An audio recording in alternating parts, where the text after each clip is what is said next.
beautiful wife, handsome husband. Wife goes missing on her anniversary. Gone Girl is stylish, twisted, and daring, says Empire. Nick Gunn, did you kill your wife? We need to prepare your defense. And if we decide to go with your version of the truth. Based on the best-selling book, it's a masterful adaptation, a superior crime thriller, says Total Film. This man of mine may truly kill me. It's your wife, Nick! This is a ticking time bomb. What about my son, Nick? Gone Girl. In cinemas now. Rated 18.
Okay.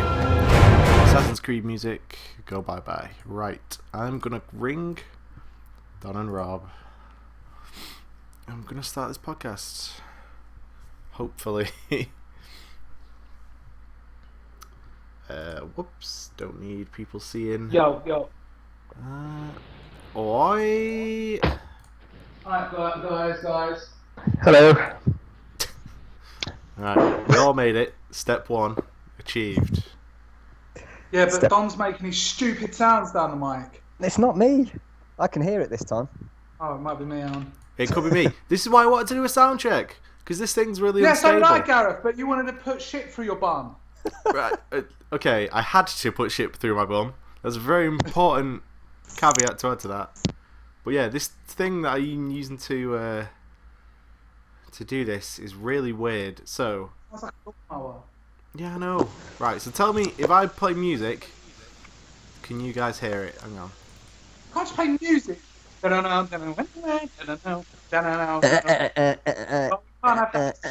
Okay, so you guys could both hear that. Yep. Right, tell me if the lawnmower sound stops when I do this. It does, but then we can't hear you. You Yep. can hear me fine. Oh, yes. Yeah, But then, listen, when I do this... Is it back? yeah. It is It's not now, yeah. that. Right, okay, so this was So just happening don't with do my that. with my PC. Basically, this program makes it all go bad. So I'm just... But I can't hear it, right? So it's fine. Yeah. On the recording, no one will be able to hear this horrible lawnmower Let's sound. go. We haven't got time, Gareth. We're 2 minutes behind schedule. I'm just... No, it's fine, okay? This is important, right? So anytime... Yeah, it's time. Anytime we need to play music, I'm going to have to turn this thing on, which is going to make lawnmower sound. You guys are going to have to ignore it, right? Yeah. You're going to have to do acting worthy of EastEnders. If- Right, okay. Rob, you're quite quiet. Are you miles away from your mic? No, I'm not. Are you? No, I'm the same. Hey! I'm miles Are you away miles from your away mic. from your speakers? I'm miles away. Alright. So, man, when should we start? Can you hear me? I can hear you. Well, you just sound start quiet. this intro, didn't you? Alright. Okay, I've got all the music Yeah, queued up, so... we pretty broadcast exciting. them. Yes, well, we've been broadcasting for a while, Don. This is Sweet. Shut up! raw and uncut. No, that's what she said. Okay, great. Perfect. Okay, we ready to start? Sure, why not? Alright, 3, 2, 1.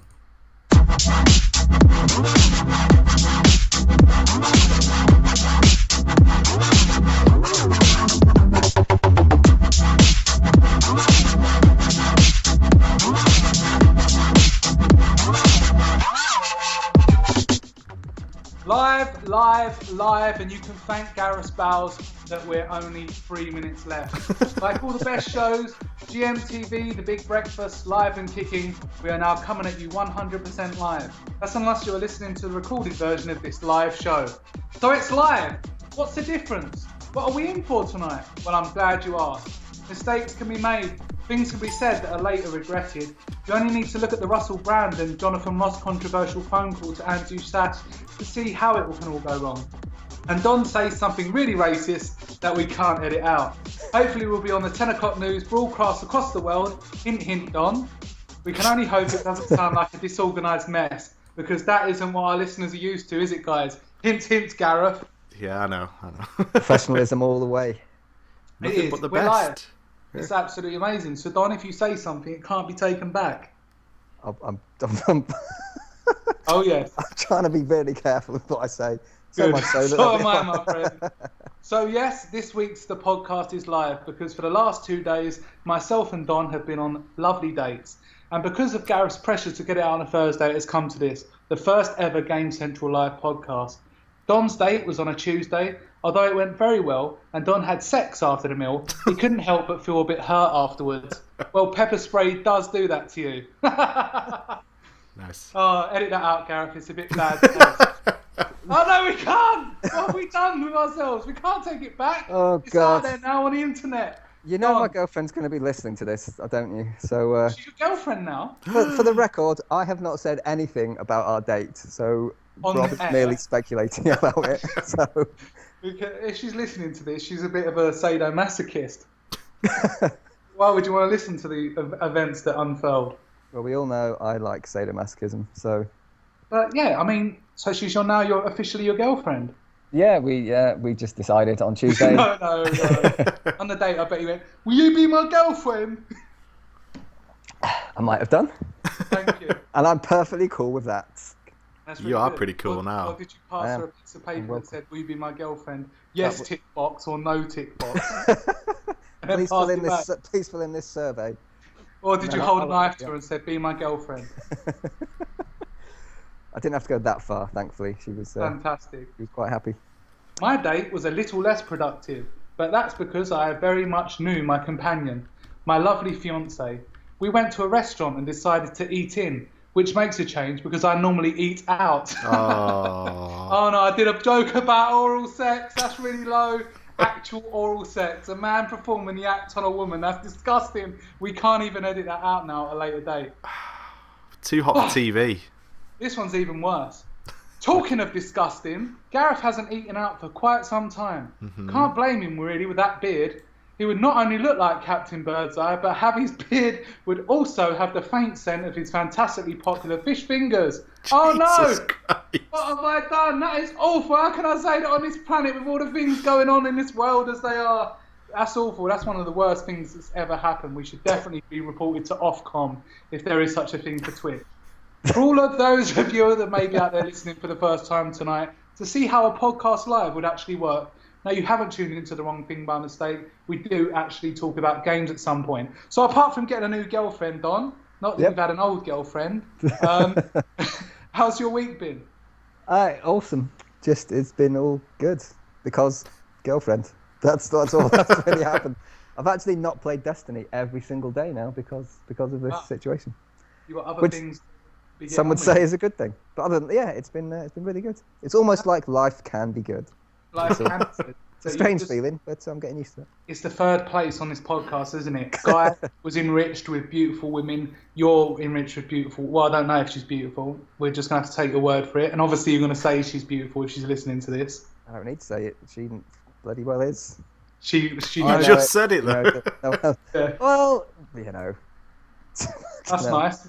So, Gareth, you've been with your girlfriend, who I won't name because you can't bleep it out, for quite some time now. The romance died quite a while back. So, has she prevented you from playing games this week?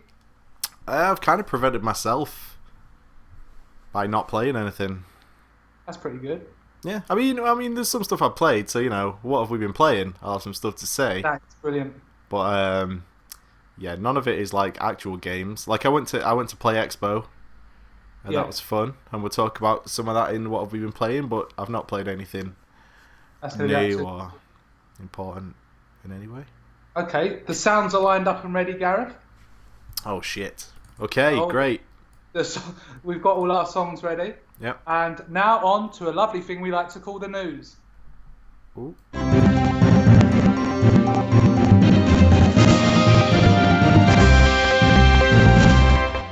Wow, now that sounded pretty slow motion, Gareth. I don't know if it was just me, but it was a bit laggy. Yeah, that was horrific. Sorry. That was actually, but we can't edit it and we can't take it back. Nope. So everyone's just going to have to bloody live with it. Right, Gareth, the old lawnmower was going on. Oh, yeah, shit. That was your one job. Your one job that you were given. Carry on. Lawnmower, it's fine. Lawnmower is not an issue anymore.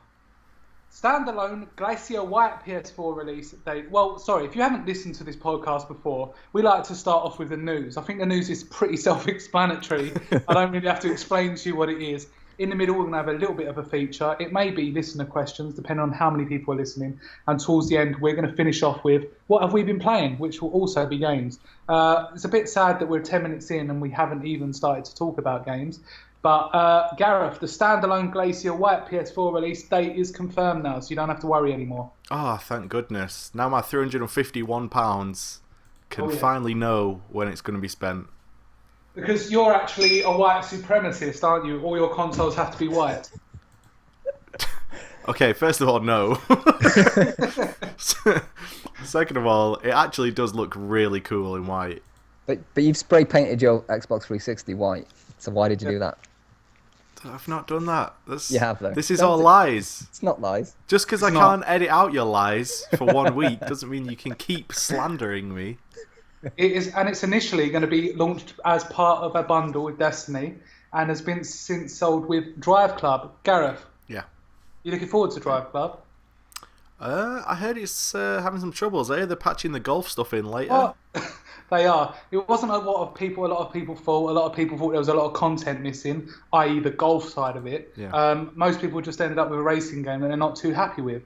Yeah, I mean, when you buy a golf game, you want to play the golf bit, not just driving to the golf course. No, endlessly. because that is upsetting. But Don, do you feel like a right mug after having bought a black PlayStation, knowing that there's a white one just on the precipice of Christmas? Totally do. I really wanted the white one for Destiny. But no, it's all been screwed up because of timings and money and stuff. So I'm just going to sit here with the black one and slowly mock it as I play. Racist. Sorry, I've got a form of Tourette's that comes out when on the podcast. We should probably make that clear. Well, that's a hint of a little Christmas present that maybe Don's new girlfriend can get him this year. Although she'll probably think that's frivolous spending. Right, so Captain Toad Treasure Tracker has a US release date announced. Don, you've been waiting for this for some time. You haven't actually been able to reveal it yet because of strict embargoes, but it's only going to be £25. What does that tell you about the game? It tells me they're really good at selling almost anything to anyone. Nintendo, to anyone. Could they sell ice to Eskimos? Nintendo probably could. They put a little Nintendo logo nicely kind of laser etched onto it, and they flog them for $7.99 each. And would they pay? Damn right they would. Who wouldn't want a Nintendo Ice Cube? I'd buy one, and I don't even need ice. You don't even need ice where you live. Only for your nice drinks when you take your girlfriend out. So, Don, not being rude, but what's the game about? Because basically, it looks like the man on it who's a penis. Oh dear. Do you know what? I actually don't know what this game is about. It's something that's sort of a mystery to me. Some sort of party game, isn't it? And has anyone seen that cartoon Jungle Burger? Jungle Book? Jungle Burger. What? It's like an erotic cartoon. This is you having a dream again and thinking it's real. Yeah, probably. But the little enemies in that look like the penises in the film Jungle Burger, which is a erotic adult cartoon. This can't be real. What? No, it is. Look it up. Jungle Burger. It's a very old cartoon. A lot of sort of my scarring from my past has come from it because it was in my dad's collection. It was quite a funny kind of cartoon comedy, but in that kind of old sort of cartoon garish way. Like a Viz? Yeah, kind of like Viz, but a little bit more explicit. Oh my god, I just looked up an entry for it and it says Tarzoon, Shame of the Jungle. There you go. Now, it's a movie. Yeah, that's a movie I'll watch, perhaps in private. I was watching it when I was 10 years old. And then not tell anybody about. And then you'll wonder why I am what I am. I'm not surprised. I might be able to get it up on the live picture. I'm sure no one would like to see you get it up on the live picture. But we're not going to be doing that, ladies and gentlemen. Don't worry. The hairy beast will not be unleashed. Football Manager 2015 release date is announced for November. So all you people that like to rather think about your football games rather than play it, you've got something going down there. So Gareth, Don, you're not really Football Manager fans, are you? I love Football Manager. I hate Football Manager. I don't even know what football is. I know what football is. I know what a football is, but Yeah. the concept of anything else beyond that is lost on me. Well, you know, there might be some people out there that are actual fans, and there's going to be some additions and improvements coming up. Managers will first have to decide whether they're a tracksuit manager who spends time on the training ground with the players, or if they're a tactical manager obsessed with tactics and recruitment. Manager styles can be combined, and users will now be able to spend time on the training ground with the players. So that's quite nice, isn't it? Just walking around, how have you been today? That sort of stuff. But how much more can they add to this kind of Microsoft Excel spreadsheet simulator? Not too much. It is a lot of data entry stuff. But sorry about that. Oh, here he goes. Also, what a cold. I was wondering how much further they could possibly go when they started adding, like, here's a press conference and you can pick your manager's answers to the questions they're asking you. Yeah. But man, they keep finding ways to go even deeper. Maybe when the Oculus Rift comes out, you can be in the dugout and look around and shout at people. Yeah, and there'll be a mini game where you have to, like, bat away the coins and stuff that's being thrown at you. And feces. Yes. Which no one likes to bat away, really, do they? Well, the alternative is you just let it hit you, so... Yeah, well, if it hits you, there's going to be a constant stream. But if you kind of try and bat it away, you've got the danger of actually slapping it, like, harder against yourself. I don't know how that would work. I don't know how the science checks out on that, but I'll take your word for it. Gareth, there is a wolf and he is among us. No, it's not Gareth Williams with his facial hair. It's coming out for the PlayStation 4, Xbox One, and Vita. Now, this very much seems to be the ginger stepson of the Telltale game series after the darling, the absolutely critical darling that we were faced with The Walking Dead. Gareth, have you even played The Wolf Among Us? I haven't. It's a strange one, isn't it? Yeah, I played the whole first series of The Walking Dead. Fantastic. Not had a chance to play any of the second series of it yet. But no, I know people that have played the Wolf Among Us and really like it, but it's just such a weird prospect because you have to pay money and then just wait and to pay more money. It's always rubbed me the wrong way because I have so little money. Yeah. But it's going to come out in the 7th of November in Europe and November the 4th in North America, with retail version of the PlayStation 3 and Xbox 360 version also coming out on the same day. It's always a bit strange because they're just about to release The Walking Dead on the next generation machines. And you kind of think that anyone that would have played it already. But, The Walking Dead seems to be getting bigger and bigger within its popularity. Sorry, Don, I didn't ask you if you played The Wolf Among Us. I haven't, no. No? Thanks for asking. You're welcome. Have you played Shovel Knight by any chance? No, I haven't played that either. I very much doubt that you would. And if you said you had, you would have been lying because it isn't even released yet. Shovel Knight will make its European Wii U and 3DS debut in November. So that's a game you can buy there, Don, for your Wii U. Do you remember that? I think so. It's that thing underneath my coffee table. Yeah. No, that's your girlfriend's head. Let's not insult my lovely new girlfriends. I'm not, and it might be a bit uncomfortable when you see her again and she says, "Don, I was a bit creeped out that you're referring to me as your girlfriend." We haven't even. We've only met a few times. I think you're taking it a bit too far. Next week we'll be saying, "Well, my wife, she lets me play games. She's been really good. I haven't even touched Destiny." And the week after that, I'll be broadcasting this from prison. My widow was a lovely woman, but on the 6th date I just got a bit too carried away.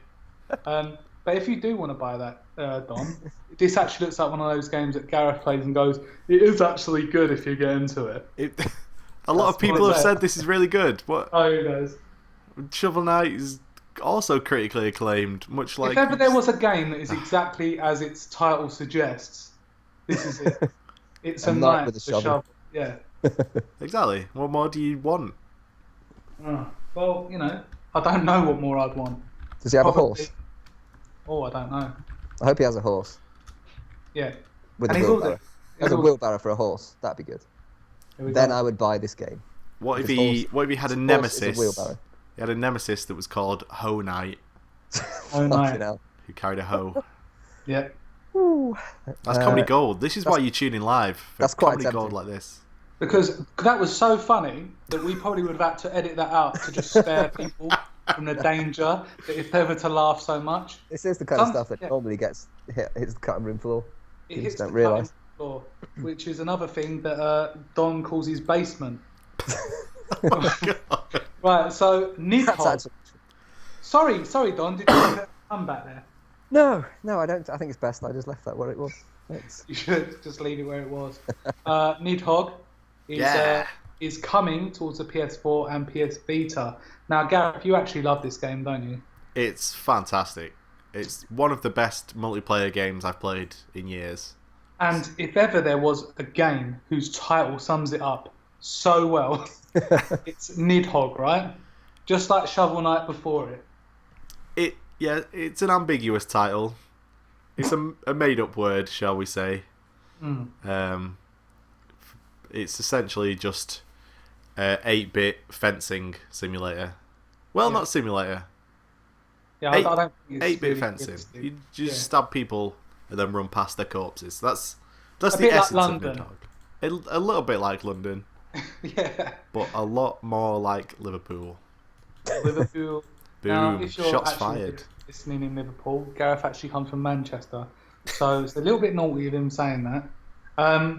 While no specific date has been set, Gareth, co-founder Kirsty Narinder told Superstar that it will be releasing in the next week or two. That's a bit weird, isn't it? Like if you say, it's going to be released towards the end of the year. If you say it's going to be released in the next week or two, you're a bit too close to be not too sure of what's going to happen. Well, I mean, we're not exactly experts. We are. We told people. We are, Gareth. We told people we're doing this podcast live like a few hours ago. Yes. So and, we're rock and roll. We turn up to our own party late. Maybe Nickhod's rock and roll. Yeah, it is. Gareth? Yeah. Do you want to play a new Resident Evil game? Nope. No, I don't think anyone does after Resident Evil 6. I felt really dirty after Resident Evil 6, and not even in a good way. Kind of, I don't want to revisit that time in my life. And, who is it this time? It's Claire Redfield, isn't it? Yep. Yeah, I really want to know what's going on in her life. More than I want to know what's going on in Barry Burton's daughter's life. I like Barry. Barry's alright. Barry died straight away in the first one. No, you're thinking of lots of other people. Thinking of everyone else in the entire game. In that great FMV sequence. Yeah. Get to the house! That's the only time I remember Barry. Just lots of video footage of angry dogs. It was one of the worst things I've ever seen. So what are we going to be looking for? Resident Weevil. A weevil's an actual animal. Resident Evil Revelations 2. Revelations wasn't a bad game. No, not at all. You played it. Did you play it on your 3DS, Gareth? Or you didn't play anything on it, have you? That would mean I would have to have bought a game for it, which would be ridiculous.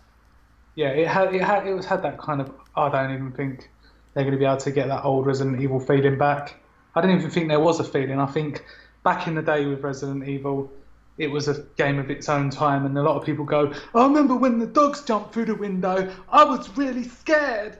No, you wasn't. If you go back to that now, it looks like two sausages being flung through a pane of glass. That would be terrifying. Actually, that would, Gareth. And then when you looked through the window, so you'd thrown them, there was just a guy in a butcher's sort of apron looking at you with like sort of cuts down his face, holding on to two rolls, what do you call sausages? Strings of sausages. Strings, yeah. Saying, you are my girlfriend. What the fuck? I know, exactly. That's the way it's going. Saints Row, Gat Out of Hell, which is a great play on the words of Bat Out of Hell from lovely Meatloaf, who is Gareth's twin. So, are you looking forward to this, Don? Because you're a big Saints Row fan. Do you know what? I've got Saints Row 4, one of the collector's editions, I don't know which, from my 360. And guess how much of it I've played? 10%. Literally 0%. Oh. It's still in its cellophane. It's another one of those games I haven't got around to playing yet. It's not a bad game, though, Don. No, I know. That's exactly why I bought it. But it's such a crazy game now. Do you think bringing out DLC though for games on the old gen systems is do you think it's going to keep them going? Do you think it's really what people want now? Do you think more people have just kind of moved on a bit to the next systems? They're going to go back. Do you think they're going to go back to? We always say, Don, that they seem to release the DLC way too late in the day when you've completed a game. But in Saints Row's 4 case, it seems even worse than usual. Yeah, I mean, they've just the fourth bit of DLC, fifth bit. But it's not even that. The game came out quite a while ago now. Yeah. I'm not going to be able to dust it down or go out and buy it again just to play that bit of DLC. Because like you say, the video game industry moves along at such a pace. Today's news is tomorrow's chip paper. That is what they say. Oh God, Gareth, Don, you've just reminded me. Oh Jesus. It's T for 2, isn't it? Oh Jesus, no. He's just sipped his tea, Gareth. Yeah, but the T for 2 was when there was going to be a boring Destiny bit, and there's not been one yet. Yeah, but he sipped his tea. Right. Fucking hell. T for 2 is basically when I look back with Don, when he sips his tea, and I explain childhood through the eyes of most of our listeners, really, because we're all of the same generation, that generation that grew up with a PlayStation. And I think you'll find that some of my T for 2 really does go back to the nostalgia and the rose-tinted specs that we used to wear as children. Could you imagine children buying cigarette-shaped chocolate these days? I remember I would sit with my friends in primary school. Don't worry, I was also in primary school at the time. We would sit there pretending to smoke. Who bought these for us? Yeah, that's right, our mums. Mums were right bastards back then. You remember that picture a few years back of the young Asian lad having a smoke that caused outrage? Well, we were just as bad, if not worse. And that concludes this week's Tea for Two. Come back next week when I will talk about a boom bag, which was basically a piece of plastic filled with toxic chemicals that, when pushed in the middle, would inflate and then blow up. Do you remember those guys? Of course. They were dangerous. I remember when one of my friends, because we dared him to hold it as it inflated, and then it blew up in his hand, and he had this dirty rash boil thing on his hand because it was like acid. But there you go, that was Tea for Two. Don, do you remember going in and getting some chocolate cigarettes? I remember they were all the ones I had were just white, but they had a kind of red tip on the end to simulate the glow of a lit cigarette, just for that extra bit of authenticity feel. Well, because I think you're a bit older than us, aren't you? Maybe I am slightly older by a couple of years. So obviously you had them when they were really bad. But they were properly. I mean, some of them had filters on and actual nicotine in them. So yeah. And you went around with your lighter lighting them, but we had ones that had really awful like sort of sugar paper wrapped around the chocolate, and the chocolate tasted awful, but we still ate them. Yeah, it was weird. They went through a stage where people did start to complain, so they changed them from being white with a little kind of glowy red bit on the end to being actual chocolate coloured. And so they just look like cigars at that point. So you're thinking, well, that doesn't really help. So they just, But Don, you know what? It's called progress. I suppose back in those days, though. Family members. Not in our youth. I'm talking about like years and years before, generations. Years ago. You know, people would do that and it would seem all right. But now we look at it, and only some people think it's all right. But the majority of us, we just don't do it. And it's the same as that. If you saw that nowadays, a pack of cigarette-shaped chocolates, you'd be like, "What the hell is this?" Yep. But our mums thought it was great, and probably one of the reasons I started smoking at the age of 12. Oh dear. Right, Hugh Laurie to voice Little Pig Planet. Little Pig Planet? That would be a lot better than Little Big Planet. Bloody would. Villain. It'd be a dream. I'd love it. Now, Gareth is an absolute fan of Hugh Laurie's work in-house. So how do you think that this will lead to him in Little Big Planet? Because isn't Stephen Fry one of his university alumnis? Alumni. What is it? Alumnis. Illuminati. Yep. So it looks like they're going to be kind of maybe facing off together and doing some improv comedy. Yeah, Hugh Laurie's the bad guy. Yeah. Which I think he fits the bad guy a lot better than Stephen Fry ever would. Yeah. Is that because he's gay? What? A bit of your... What? Stephen Fry's gay, isn't he? Yeah. But I'm confused what the point you're trying to make is. That you're... what's the word? Homophobic. Well, no, because I just said Hugh Laurie would be a good bad guy. Hugh Laurie's not gay. I never said he... Oh, what's going on right now? Right, critics deliver mixed impressions in the Jesus first Christ. Evil Within reviews. I was going to go and pick it up the other day, Gareth. Uh-huh. Obviously, I wasn't just going to go and pick it up. That'd be a waste of my time. I was going to trade in Shadow of Mordor, but I decided not to because I don't know. I've been looking at reviews and I just don't know if it's my kind of game. Don? I've been quite looking forward to Evil Within.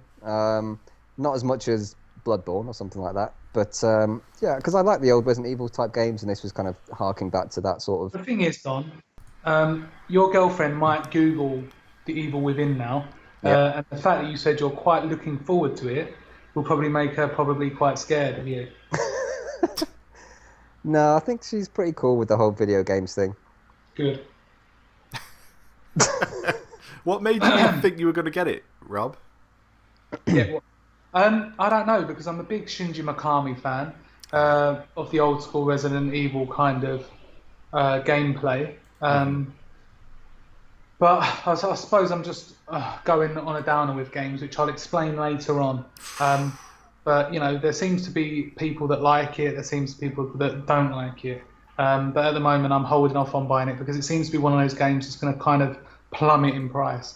And, you know, when you see games for like £50 or so, you just start weighing up against it. When it comes down to about 25, they always do these kind of games. You know, we had, what was the other one they did? Shadow of the Damned. Yes, that Shadows just of the plummeted. So I'm expecting this to do the same. That's nice, isn't it? Yeah, it's a very optimistic attitude. Very optimistic. It's not getting bad reviews. Yeah, I know, but it's not the kind of game that I'd want to spend £50 on. You mean it doesn't come with a big statue that you can pose? No, because I only collect PlayArts Kai. If there was a PlayArts Kai in there, I'd probably buy it, yeah. I'd buy any game that had a PlayArts Kai figure. For those of you that don't know, PlayArts are just below Hot Toys in the rung of beautiful action figures that are collected by grown men. Now, Don, if you could do a vote of which was the greatest console ever, and you were an Amazon user, which one would you pick? I would pick the Super Nintendo, like any sane human being would do. Oh, you're wrong. Gareth? Let's see. Nintendo GameCube, gotta be easily, hands down, the best games. That's a close second. Officially, PlayStation 2 has been voted the best ever console by Amazon users. Wrong. Why? They're idiots. Who did they ask? I'm a Amazon user. They didn't fucking ask me. And I buy shitloads of Amazon. You didn't get the email, obviously, because I didn't think you were important enough. Well, because you said SNES. Screw the idiots who voted for the PS2. Here's the thing, right? There were brackets. That's all. Everything got split up into brackets. Here was what the PS2 had to face to get into the finals. First round, PS2 versus the Wii U. Fucking hell, come on. Yeah. Second round, PS2 versus the PlayStation 3. What? And then in the final, it was the PS2 versus the original PlayStation after the PS2 beat the N64. Yeah. Fuck me. This is literally the most stupid thing I've ever heard. Well, just you wait, so. People say, why would you say Super Nintendo, Don? Because that console, just... That Super Nintendo game, you know that one? That Super Nintendo really just... It kicked off...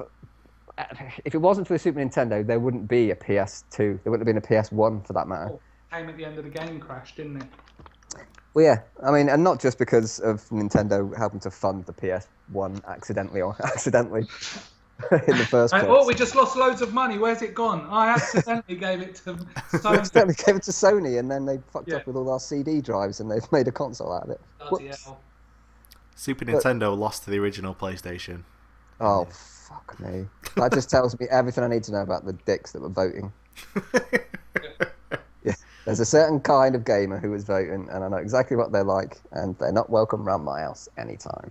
Well, unless...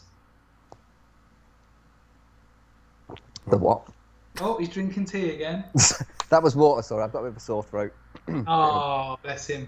I would actually probably tend to agree that the PlayStation 2, in regards to the amount of software and the sort of all the different genres that it covered, you've probably got some of the best action games ever made in Devil May Cry 3, God Hand. You've got some of the best sports games ever where Pro Evolution Soccer was really on its game. You've got some of the best simulation driving, such as Gran Turismo 4, Gran Turismo 3 A-Spec. You've got the best arcade races in Burnout 3. I know, obviously, people love Super Nintendo, but okay, it probably had the best platformers ever made. Yeah, and the best racer was obviously Super Mario Kart. But was it? Yes, it was. You would still hold that up as the best. Best battle mode. Super Mario World, obviously, probably still one of the greatest games ever. Thank you. It's easily top 1 or 2 or 3 of any game on any platform ever made in the history of games. And it's kind of seminal, really. It's just set the benchmark. Seminal fluid. Yeah. I don't like the way seminal and seminal go together. Yeah, it's a bit weird, isn't it? It is very weird. But yeah, I mean, I can't see why PlayStation 2 shouldn't deserve that. I mean, there were some great games for it. I mean, obviously, Eco and Shadow of the Colossus, they're two of the games that the reason I actually ended up buying a PS2 eventually.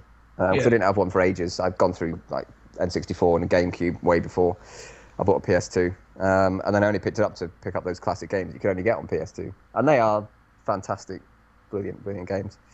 But just those kind of exclusives alone, I don't know. I don't think they're enough for me to But the PS2 way ahead of the console. Yeah, and I mean, we're talking about if you were to be on a desert island and you only had an electrical sort of current that you was providing with electricity. Yeah. You had a TV and a games console with their entire back catalogue. I'd still go for the SNES because the cartridges are less likely to break down than the CD drive. Yeah. And you get a bit of sand in the CD drive, you're screwed. Get a bit of sand in the cartridge, blow on it, you're fine. Everyone knows this. That's how it works. That's how it works. Well, that's how it works. Right. So, Gareth, the next bit of news is going to be quite sad for you, isn't it? It depends which bit you're going to talk about. Probably the Smash Brothers news. Okay. Why would that make me sad? Because I haven't actually read the news story and I clicked out of it and I was just trying to buy some time. So it's not actually sad. No, it's not sad at all. Oh, there's a Smash Brothers tournament announced for UK. No, that was from last week. Shit, Gareth, help me out. You've probably got it right in front of you. Yeah, but do you want me to just say what it is, or step up, Gareth? Should we just edit all this out? Take the ball from his hands. Edit this out. Right. Okay. Basically, Sakurai, the guy who directs the Smash Bros. Games, teased 2 game modes for the Wii U. Oh, he just teased them. Are they a tease of an announcement or a rumor of an announcement? It's like a screenshot showing. It's like a semicircle type thing, joined to make a circle, and then the left half says Master blank, and then the right half says Crazy blank. That's Master Hand. Yeah, he has a picture of Master Hand and Crazy Hand, but they've deliberately blanked out where hand should be, so I'm wondering if it's going to be another word, which will mean it's a completely different mode. Like Chief. Master Chief and Crazy Chief. Crazy Taxi. Come on, Gareth. But obviously. Yep. That's the announcement, is that Super Smash Bros. Is a Halo and a Crazy Taxi sequel. Oh, yes. All in one. It's coming out on the 21st of November. How excited are you? Oh, that's if you're in America. Yeah, I'm not. You have to wait till December 5th, you peasant. Yeah, and even then, I don't know if I'll be able to get it on launch, which makes me really sad. Because you might, by then, be independent. Ugh. You may have moved out, have bills to pay, and all that bollocks. Yeah, life's about to end. Oh, dear. Someone get this guy a Wii U quickly. Don, you've got one, haven't you? Yep. Dream. Give it here. Gimme. Right. So Sony to hold massive, and it is quoted as massive, PlayStation community event in December. How massive is it, Gareth? Big enough that they're taking it to Las Vegas. That's like the biggest place to do things, isn't it? In the desert. Look how much room there is. Attendees will sit in in-depth panels, meet the industry's best developers, score hands-on gameplay with tons of upcoming PlayStation games. That's just the wrong sort of imperial measurement to use, really. Tons. What would you prefer, liters? I would prefer, be able to come up with 30 upcoming PlayStation games, because tons, if you were to put them on a sort of scale, how many tons are we talking? 5, 10? That's a lot of games. And if they're virtual games, then they're going to weigh less than a feather. Collect free swag and get a chance to purchase rare collectibles directly from their favourite game studios. Attendees will also get an exclusive first look at what's coming up next in 2015, which I am told you will not want to miss. So that's out of order for us that don't live near Nevada. Which is almost everyone in the world. Yeah. It's not a hop, skip and a jump from here. No, we don't want to miss it, but we're going to have to miss it, unfortunately. So thanks for that, Sony. But would you go to it if you lived in Las Vegas, Gareth? Yeah, of course I would. If you lived on the Sunset Strip. Is that in Las Vegas?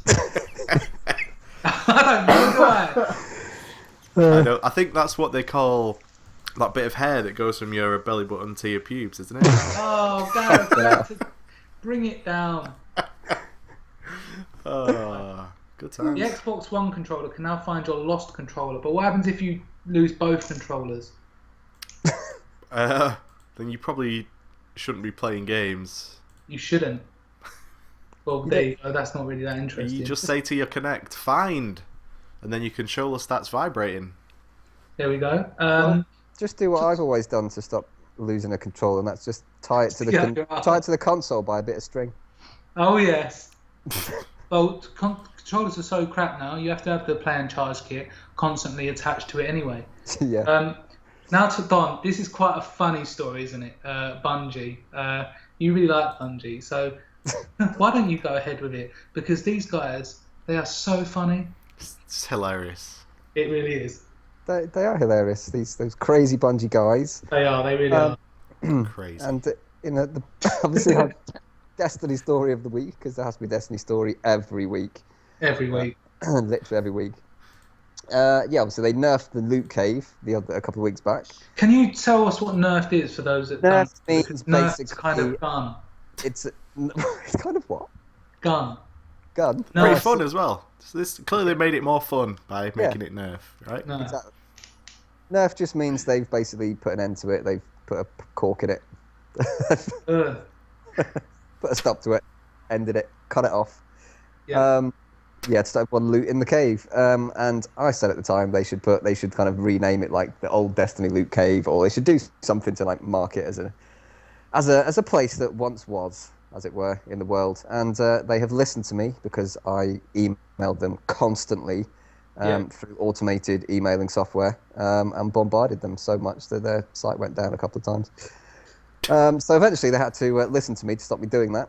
And they've actually put in a little kind of Easter egg into what was the famous loot cave. I won't spoil it for people, I don't think, who haven't been there yet, but pop along to your favourite old loot cave and have a little peek inside. And what?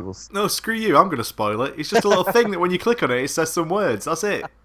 It's lame. It's terrible. Well, it's better than nothing. It's nice that they've kind of recognised that it was a place that people like to go. The spooky voice just says, like, millions died here. Well, that's it. There's a few variations of kind of a spooky ghost voice that appears when you go in there, and there's kind of some kind of remains of where there was once a load of bodies, obviously, of the hive that have been billions shotted to death over the week or so that existed. But it's nice that they actually listen to that kind of thing rather than the actual thing. No, it's not. It'd be nice if they'd done that without taking it out of the game. No, I know. Otherwise, it just seems like rubbing it in your face. Bloody Like, hell, remember this thing that was the only way to get loot? Fuck you. Oh, Destiny's so great. I was thinking while you two were talking about Destiny, will this go down in the canon of our episodes, or will this be like you got bottom series 1, 2, and 3, then you kind of got bottom live? Right. So is this Gamebanter Game Central podcast episode 38? Or is this Game Central podcast live? This is episode 38, I think. / live. I think it should be Game Central live. No, we can't do that. You get sort of spin-offs, don't you? Like there was League of Gentlemen live as well. That's not like series 1 or 2. Yeah, but we might end up doing this every single week. So that'd be really beautiful because it has gone really well, hasn't it, so far? I think flawless. Having that absolutely flawless. Right, so I don't know if people are listening out there. They may be listening out there. Christabel, hopefully she's listening. She's been someone that's had wars with Gareth on quite a few occasions, being so nice as to call him Gimp Face. Can you just let us know if you're there, Christabel? I feel like I'm talking to a different sort of entity from another planet. Well, the thing is there's actually lag on the stream, so even if she was in the chat room, she won't be able to type as you speak. Why is that? Because there's lag. Everything that they're seeing is happening like 20 seconds after we say it. Okay, so we should be waiting for something to come up on the side around about now? I mean, in theory, yep. But they wouldn't hear that until 20 seconds ago. Yeah, but they would have heard 20 seconds ago around now. And they so now around now they'll be questioning what the fuck's going on and whether they should continue listening. It's going downhill now, Gareth. We know it's going downhill, but it's in the future a little bit. Okay, so it's at that time. Okay. I think I follow what you're saying. Right, has anything been said, Gareth? No.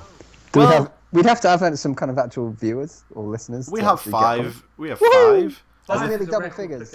Gareth. It like is as well. Like the Twitch interface is really bad, so that isn't at all an accurate reflection.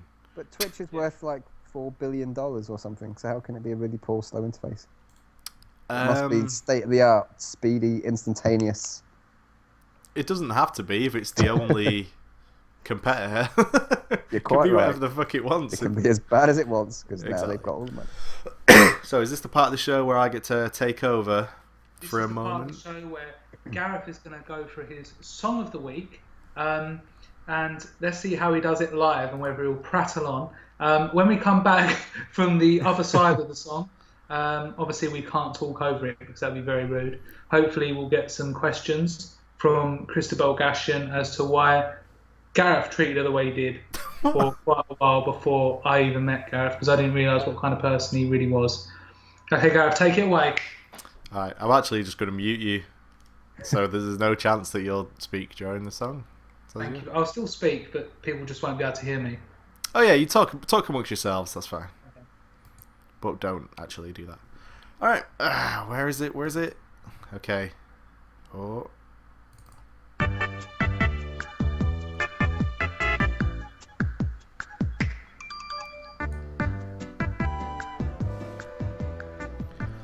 Alright, it's the time for the video game music section, which I do every week. This week, 'cause it's the first live one, I want to go with a crowd pleaser. And nothing is more crowd pleasing than One Winged Angel, the classic tune from Final Fantasy VII.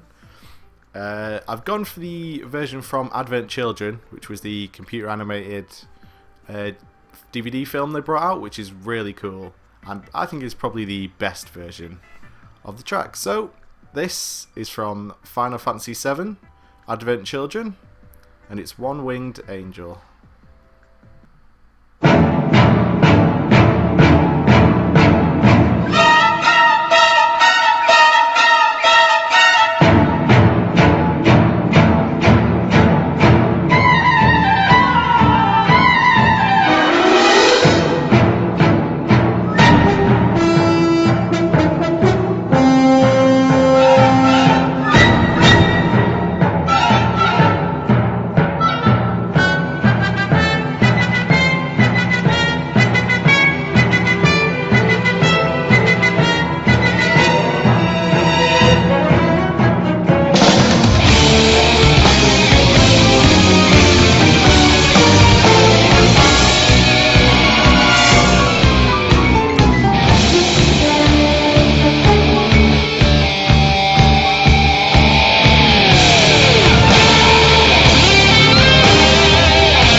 And that was JLS with their #1 hit song, Let Me Love You. What a very aggressive song that was, Gareth.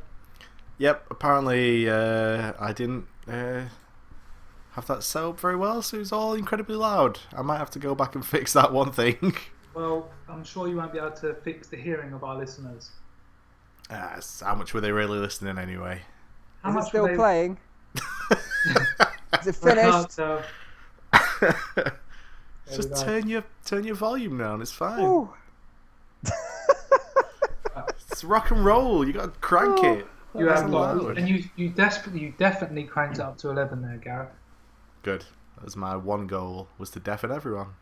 Fantastic. Well, we're coming up to that hour mark, and we are going to today's feature, which Gareth has, quite frankly, seemed very sort of tolerant about and very quite lacklustre in arranging. So hopefully it won't fall flat on his hairy face. Gareth, Yes, Rob? over to you. Well, my idea was that if there were people watching, which, you know, if we're doing this live, it's a reasonable assumption-ish, that they might want to ask us questions. They could be about our mums. They can be even insulting. And, you know, some of the best insults out there, people will be rewarded with a copy of Shadow of Mordor. Now, I think that's a really lovely prize, Gareth. That is. How have you managed that? I don't know, Gareth. You know, sometimes you can get prizes to give to people. And we're looking for people to now give us questions, either about our lives, our early lives, our childhoods growing up, about retro gaming. It could be about absolutely anything. It could be about the size of our penises. It could be anything about like that. So, Gareth, you said there was about a 2-hour lag within people responding. People's ears should stop ringing any second now. Do you know something's weird?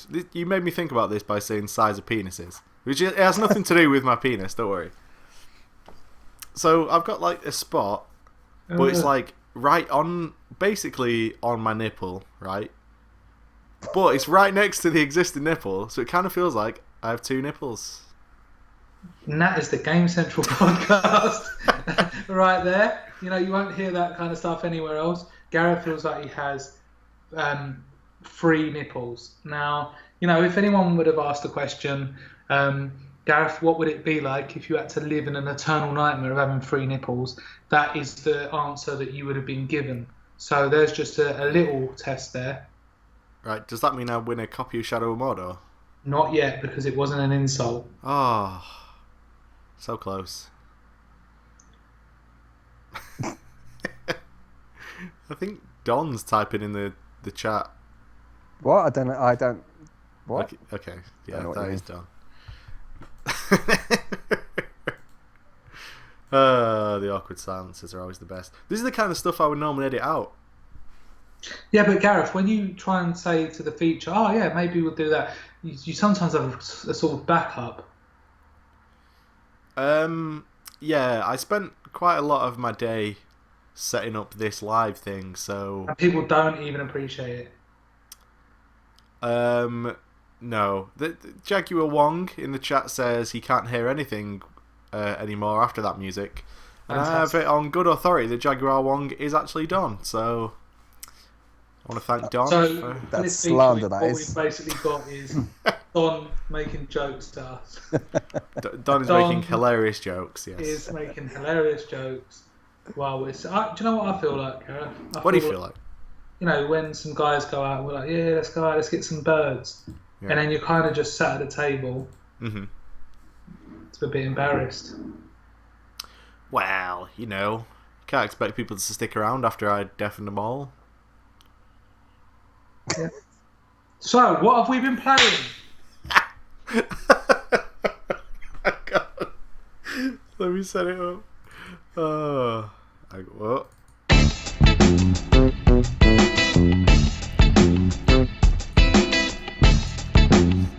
Also very loud.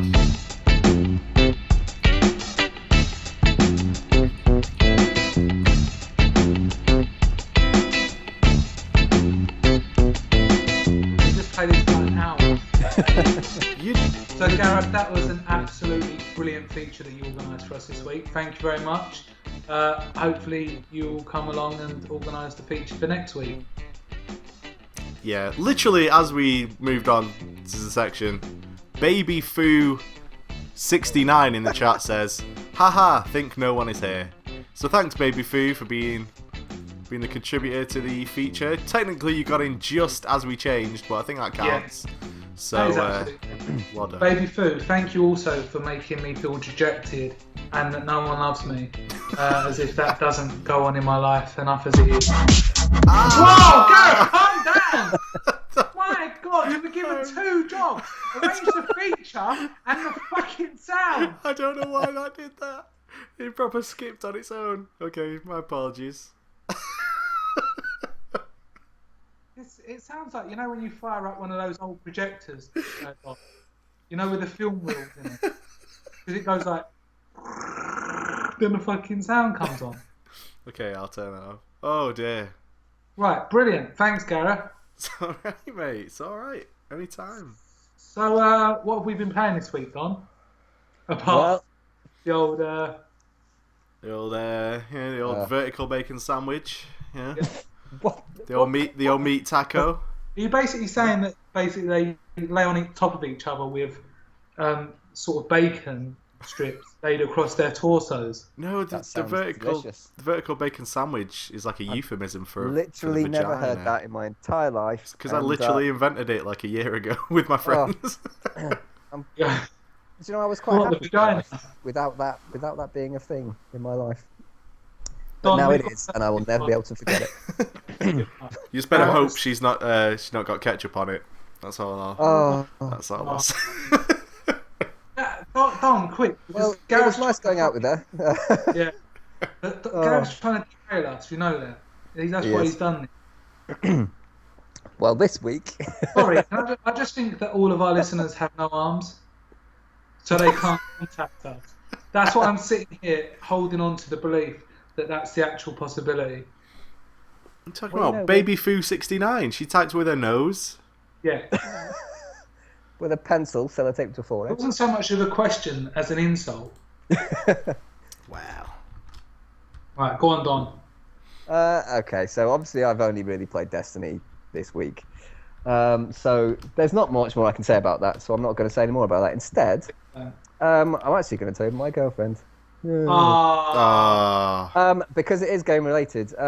In fact, it turns out that she had a brother who sadly died a few years back, but he was a games programmer, unbelievably, and quite brilliantly, and he worked on some brilliant games, including back in the day Perfect Dark and Banjo-Tooie. Oh, shit. And he was one of the lead programmers for a very small niche game called The Elder Scrolls 4 Oblivion. No, he wasn't. Come on. Bloody well was. Which wasn't as good as Skyrim. Well, it would have been if he had worked on that one as well. That is very... Don't laugh, Gareth. This is really serious. But yeah, unfortunately, obviously, he passed away by shortly after then. But yeah, he was a brilliant games programmer. And yeah, Oblivion, totally one of the lead programs on Oblivion. Absolutely awesome. But unfortunately, I'll never get to meet the young man. But yeah, so that's my story of the day and why my girlfriend is cooler than yours. Well, my girl, her brother actually painted the Sistine Chapel many years ago, and he's also done sort of other artworks on the roofs of sort of various historical buildings. He also invented the cure for quite a lot of ailments that have been plaguing the human race since the beginning of time. He also invented fire and the telephone. Wow. So, Gareth?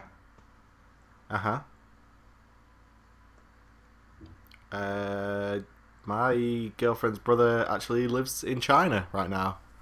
Wow. Taught himself Chinese, moved over there, and I can only assume he's just ploughing through China's female population. Oh, yes. I can only assume he's now unable to leave. Yes. He's trapped in China.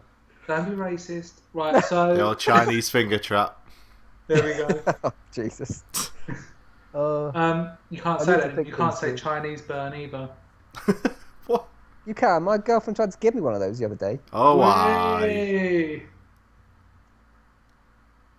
That's all there is to that story. So, what have I been playing this week? I'm going to say Lord of Shadows. Great game, but one of the most disappointing endings that I've ever had to face. Really? For me, it destroyed the whole game. When I play a game, especially a combat game, I like the bosses to kind of test me on everything I've learnt up until that point. The problem with Lord of Shadows is the final two bosses that you're building up to the game, building up the whole game's point towards it to do, actually require no skill whatsoever.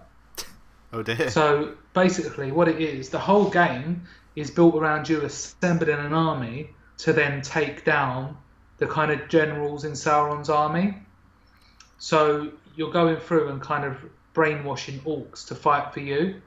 So basically the whole game, I was talking last week about this orc system where the enemies go around and they kind of fight each other, and there's a kind of ecosystem to absolutely going into them and doing that.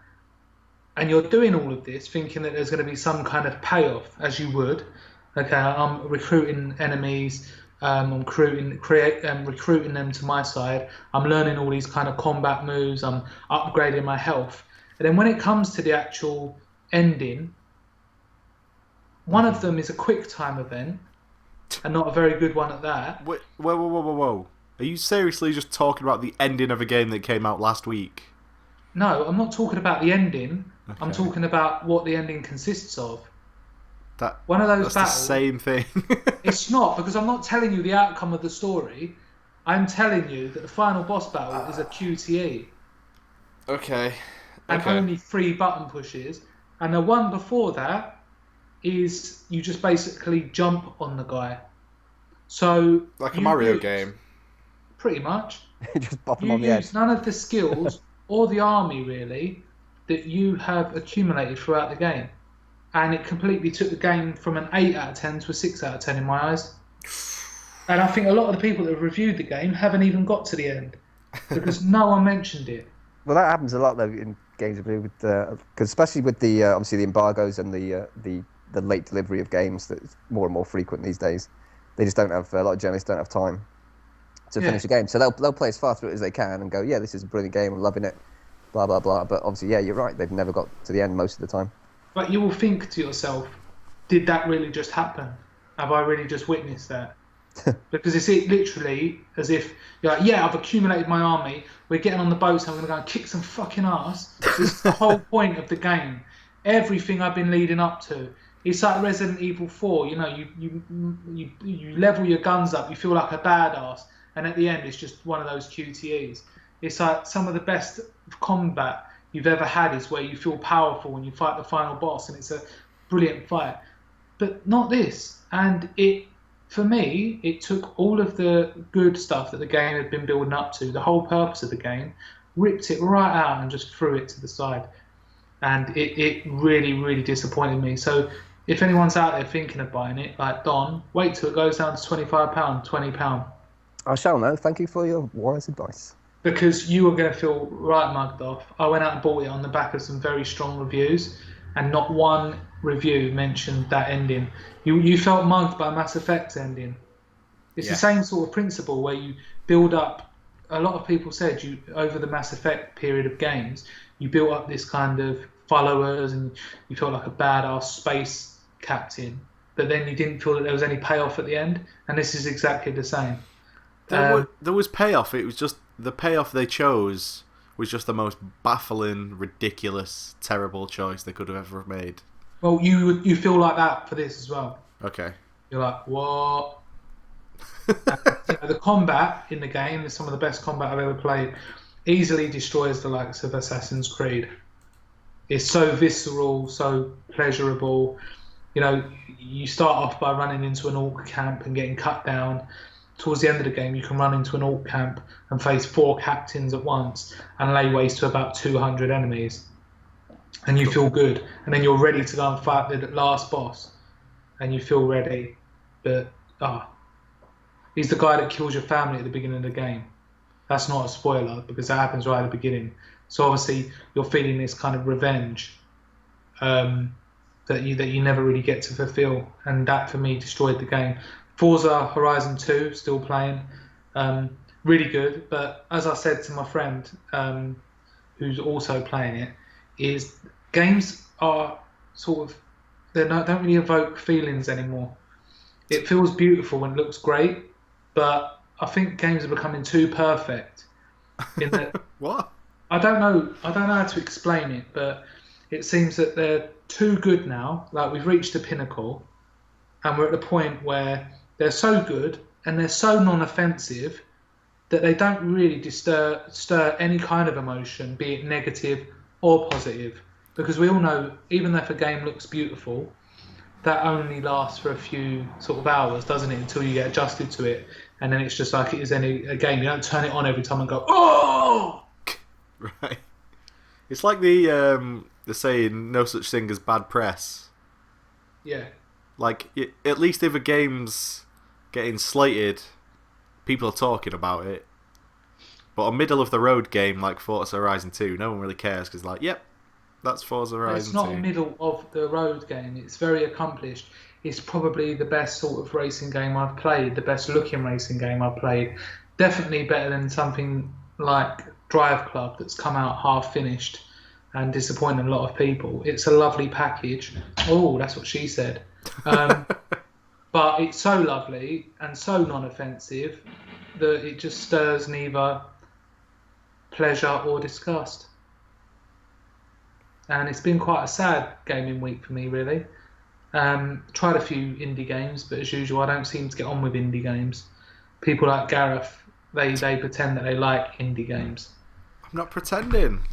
Some of the best games of the past 5 years have been indie games. But we'll talk about that in our feature next week. It's actually a good idea for a feature. Thank you. So, Gareth, what have you been playing this week? Well, I went to Play Expo last Saturday in Manchester, which took place at Event City near the Trafford Centre in Manchester. Yeah. Event City is basically like a massive aircraft hangar, and there was a shit ton of PS4s there playing new games, and they didn't have many like pre-release games. Like last year, Nintendo had a big booth with all like Mario Kart and Wii U's and stuff that you could play before it even came out. You have 3DS's with that new Zelda game, and also Ubisoft had a huge Assassin's Creed 4 set up where you could play the game on PS4s like before the PS4 was even out. So it was like huge queues for that the whole day. Yeah. The only kind of pre-release thing they had here was Pro Evo 2015. I think it's 2015. Oh yeah. Which actually was pretty busy most of the time because that game's been getting a lot of buzz. Yeah. Pre-release, especially next to how weird FIFA was this year. Yeah. But in terms of like brand new stuff, it wasn't as exciting as last year. They did have a lot of PS4s, and I got to try out the PS4 controller for the very first time. Yeah. Pretty exciting. I quite like it. It's more comfortable than the PS3 one by a long way.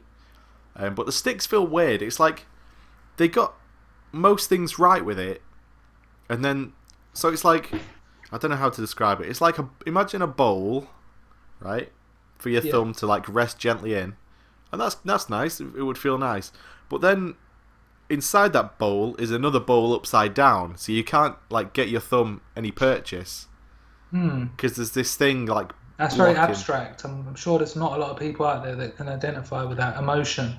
I'm sure there's none. I'm basically talking gibberish. That's very fatiguing. Ladies and gentlemen, welcome to Gareth's year-late PlayStation 4 controller review. Yeah, it's like a bowl. It's a bowl within a bowl, right? It's like a bowl with an upturned bowl. Is what? Is the bowl floating or is it on the table? Well, just it's floating in the ether. Yeah. Like through the ravages of space and time. Yeah. Singularly on its own until another bowl of smaller size inserts itself upturned within the cavity of the bowl and creates the top of the thumbstick. on a PS4. I got used to it fairly quick, but I mean, compared to the perfect thumbsticks of an Xbox 360 controller or of a Nintendo GameCube controller, which I think we can all agree is the greatest controller of the past decade. True story. Yeah, it was a little bit weird, and the triggers are awful. I can see why Don wouldn't have fun playing Destiny with those triggers. It takes a bit getting used to. Yeah, they don't feel right. But well, the Xbox pad is the best pad ever made. The Xbox One pad. Anyway, thank you. I played FIFA 15 on it. Had some fun on that. I actually really enjoyed it. Like, I know roughly how to play a FIFA game. I'm by no means good at it. Yeah. But I know just enough to like have fun playing against somebody. So I was like, oh, maybe I might actually pick up a FIFA game at some point in the future. Because this is fun. And then I played the demo for Octodad, Dadliest Catch. And that game is incredible. I don't know how it managed to pass me by. Because I know it's been out on PC and PS4 and stuff for a long time. Yeah. But I never really got it. But now, oh, it's so much fun. So, you control each leg, well, 2 legs joined together with the left L2 or R2. That's like each leg gets its own bumper. And the longer you hold it down, the higher he lifts his leg. And then if you hold it down, you get control of the leg. And that's how he walks. And it ends up looking so hilarious. It's a giant octopus in a suit. So are you. Alright. So I still feel angry about the peach one. It's alright, mate. It's alright. Yeah. So that was the kind of perfect demo. Because it was just ridiculous enough that it had me intrigued. And it just felt fun enough that it made me want to play it. The complete opposite of that Smash Bros. Demo from last month. Bastards. Yeah. And those were kind of the more new games I played. Not that they're new at all in any way. But I also they had an Oculus Rift demo there, which was like, you know those rides where it's like I think they call them the pirate ship, where you sort of sit down and you get buckled in. It rocks you back and forth, really high, and then it can sort of flip over as well. Never heard of it. Oh. Sounds more like a sex toy. It's like a pendulum, you know? Yeah. Like a pendulum you sit in. So the demo was you on one of those. Like the pirate ship. Yes, like a pirate ship, Don. Yeah. Thank you. Thanks Thanks for clarifying. So I've been to fun fairs before. Yeah, good. I've lived. I lived Good. once. At least 2 of us have lived. So the demo is like you sat in one of those, but I didn't know it was going to be that before it started. So we were in the queue, and we could see people like trying it out, and the demo only lasted like a minute, and people were standing there looking around like going, oh wow, oh what's going on here? And one person nearly fell over, and we were like, what is this demo going to be? So my friend who I was there with was ahead of me, and he was just stood up like straight the whole time. He was like looking around, and he was like, wow, this is really cool. So when it got to my turn, and I saw that it was going to be like a ride, I was like, oh, this is cool. I was falling all over the place. Like instantly, like they had a chair in front of me and I was leaning on it, and it was like the new Oculus Rift dev kit. This was the second version that they had. It's really good, really high def, proper 3D. It's like incredible, feels fantastic to wear, and it was so realistic. Like I kept like feeling myself sort of falling over a bit, like what. So I had to lean against this chair, and right at the very end, the pirate ship like comes off its thing, so the ride breaks, and you get flung through the air, and then you hit the ground, and your character dies, and that's the end. It's like, oh, a scary ending. You die. Did you feel like you died? No. So here's what happened, right? So I was like, I was stood up, hunched over a little bit forward to like lean on this chair, and I'm just stood there, and the guy manning the demo is just not stood that close to me because I've been a bit wobbly, but I'm against the chair, so I should be all right. And I just like start falling backwards. Like pretty much straight, standing up straight and then fall backwards, and like just as I'm at the point where I'm probably going to fall on my arse and maybe break this Oculus Rift, the guy like jumps and like grabs me like I'm a princess from like a Disney film and he's about to kiss me. And it was terrifying because I wasn't expecting it. I didn't feel like my body was tilting backwards. It felt like I was in the ride and the ride was like flung off. Like the same inertia was happening to my body. So I just fell backwards and would have gone arse over tit if it weren't for this guy being on the ball. But it was crazy because the original Oculus that I've played, you get a little bit of that, but with this new version, just the resolution is so crisp and so clear, and the 3D is so convincing that my body was just convinced it was sat in this ride and experiencing all this inertia and stuff. It was crazy. It was the best Oculus Rift demo I've experienced by a mile. Blew my friggin' mind. That was the highlight of the day, I'd say. Apart from beating all these noobs at Super Smash Brothers. Oh, yes. Yeah. So they had two TVs set up, kind of close to each other, with Super Smash Brothers Melee on. And me and my friend, we'd do a lap of the place, like look at the stalls, play the odd game of like Donkey Konga or something as we're walking around, and then it'd be like, do you want to go play a few games of Smash Bros? Yeah, and go sit down and beat everyone at Smash Bros. And we sort of just did that for the entire day. But there was one bit of the place where we sort of neglected for quite a lot of the day. About halfway through the day, we go past there, and it's like Super Smash Brothers tournament entry. And we were like, oh, awesome! But then by the time we got there, they were already like halfway through the tournament. So we didn't get to enter the tournament. Gutted. But, you know, I basically didn't lose the entire day, so I kind of feel like I won my own little tournament. If that makes sense. Like, my main is Peach. Your own personal tournament. And my Peach was undefeated for the entire day. And I played probably about 40 games of Smash Bros. That day. So I feel pretty good about that. Looking forward to getting the Wii U version so I can beat Rory, because I know he's getting it.